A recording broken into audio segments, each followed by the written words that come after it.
Which language should I learn first, DSA questions कहाँ practice करूँ, strong portfolio कैसे build किया जा सकता है, how to land to your dream job. अगर ये सारे क्वेश्चंस आपके माइंड में हैं then this video is for you.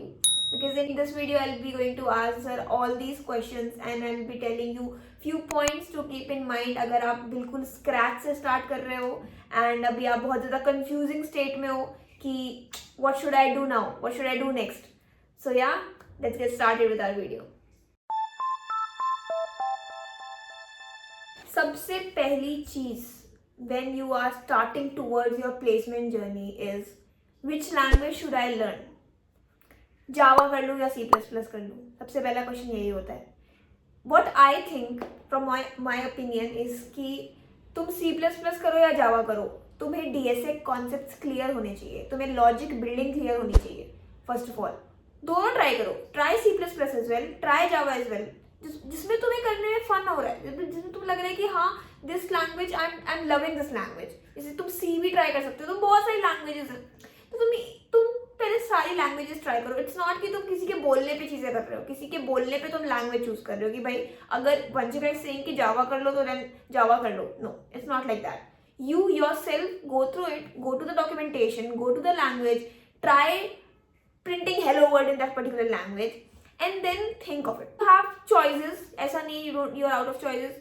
You have few choices in languages and out of these you can select one which you think that you are good at it and you can be better in that particular language and do it. The most important thing is that your concept should be clear, your DSA concept should be clear. तो DSA के लिए सबसे पहली चीज़ है कि your theory concept should be clear, कि अब तुम किसी भी चीज़ को पढ़ रहे हो, जैसे फॉर एग्जाम्पल लिंक लिस्ट पढ़ रहे हो, डब्ल्यू लिंक लिस्ट पढ़ रहे हो, you should be very clear on that on the theory part first before moving towards the coding part. ठीक है, you should be clear how it is working. Then after that, once you will be clear upon the working of that particular data structure, you will go ahead with the coding.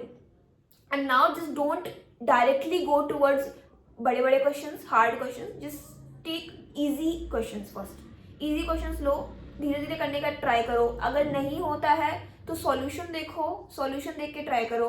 But ये मत एक दो का solution देखो, but ये मत करना कि सारे क्वेश्चंस का तुम सॉल्यूशन देख के ट्राई कर रहे हो, है ना. So this is another thing. Second question is that कि हम डीएसए कहाँ से प्रैक्टिस करेंगे. हम डीएसए हमने पढ़ लिया है, now where we can practise DSA. तो there are lot of websites you can go at, like CodeChef हो गया, कोड फोर्सेस हो गए, geeks for geeks. So these are the websites where you can practice. You can create your profile and profile create करने के बाद there are a lot of hacker rank हो गया. तो you have what you call journey basically कि तुम ये complete कर रहे हो, इतने questions तुम्हें स्टार मिल रहे हैं.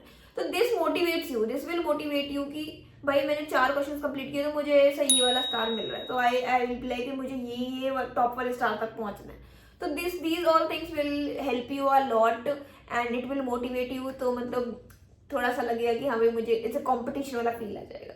ठीक है, सो यहाँ पे you can practice your DSA.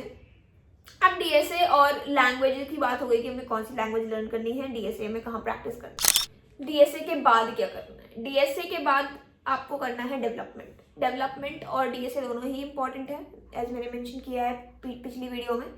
So development क्या करना है, किस डोमेन में करना है, दैट यू कैन चूज. आपको फ्रंट एंड प्रोजेक्ट्स बनाने हैं, आपको फुल स्टैक डेवलपमेंट प्रोजेक्ट्स बनाने हैं, आपको सिस्टम मैनेजमेंट प्रोजेक्ट बनाने हैं, इट्स अप टू यू आपको किस में इंटरेस्ट आ रहा है.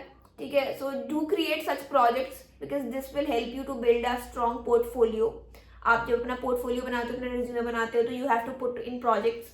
तो आप ये सारे प्रोजेक्ट्स ऐड कर सकते हो which will create a good impact. किस तरह के प्रोजेक्ट मैं ऐड करूँगी जो मेरे रिज्यूमे में मैटर करे. You can create clones, you can create Spotify clone, you can create Netflix clone. ये सारे क्लोन्स आप क्रिएट कर सकते हो and then add features according to you. ठीक है, अब तुमने क्लोन क्रिएट किया है, अब तुम ऐड कर सकते हो कुछ new feature, like something which is not there in the original website. You can add something of your own, you can come up with some idea.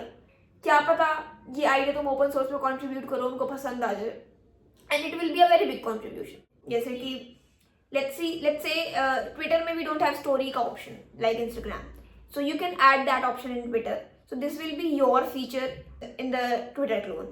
So what that if you can show the difference, you can also submit these few projects in hackathons and from there if you can win if you win the hackathon, you can add those projects in your resume. So these things can definitely gonna help you while growing your profile and building a good a strong portfolio. Freelancing के projects वगैरह भी you can add in your portfolio. And yes, as much as projects you will do, as much as you will get experience and as much as you will learn. So it's always a good thing. So yeah, go on doing it. तो अभी ऐसा हो गया कि we have decided on language to learn, we have decided on DSA practice, we have decided on building a strong portfolio. Now how this portfolio, your mehnat, will other people will see, right? Networking is very important. You are in college and be a part of various communities in your college, like GDSC or Court Chef. There are a lot of communities in college itself, so you can be the part of these communities. Start exploring on this, start networking with the people even outside of your college, just not just in your college.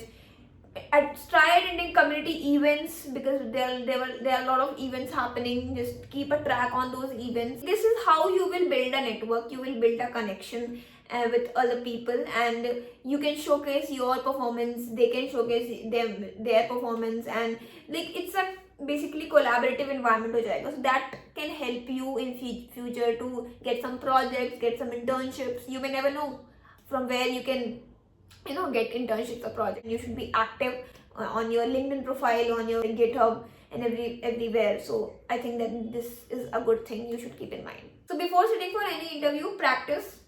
There are a lot of websites where you can give mock interviews. So go on to that and practice interviews, and then sit for the original one. Interview के बाद अगर कुछ response नहीं आ रहा है तो definitely send them a follow up mail की क्या सिचुएशन है and what's the review process, क्या चल रहा है. तो they will get you will get to know at least. If you are not even getting the reply back, don't be demotivated. Keep on applying. I always tell this thing कि keep on applying. Don't get demotivated and anything, because बहुत competition है. IT world में बहुत competition है. And अगर हम demotivate होके सोचने लगेंगे कि नहीं करना है IT फील्ड में, मतलब मुझे नहीं जाना है सेक्टर में, या फिर ऐसा कुछ माइंड बना लिया because I am not getting selected anywhere, so I think that ये डिसीजन सही नहीं हो सकता है फ्यूचर में. बाद में तुम्हें रिग्रेट भी हो सकता है.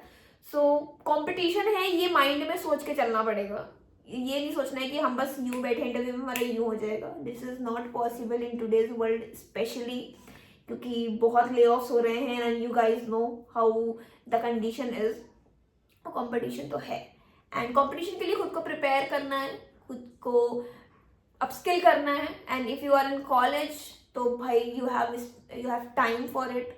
बढ़िया कॉलेज फेस्ट में भी कंट्रीब्यूट करो, सब जगह कंट्रीब्यूट करो. जस्ट नॉट लाइक कि बस पढ़ाई करना है. सब कुछ करो लेकिन थोड़ा सा दिमाग से काम लो. And I think that you guys are smart enough to how to start with your journey. So you have time, think of it and choose the right path. So yeah, that's all about today's video, and I hope that ये थोड़ा सा help करेगी आपको. आप comment section में add कर सकते हो कि like what exactly you are looking forward to the next videos, so I can create videos on that particular field. Video I have created on the basis of the questions I got कि ये सारे question मुझे बहुत ज़्यादा पूछे गए हैं, तो I have thought of taking these questions and create a video on that.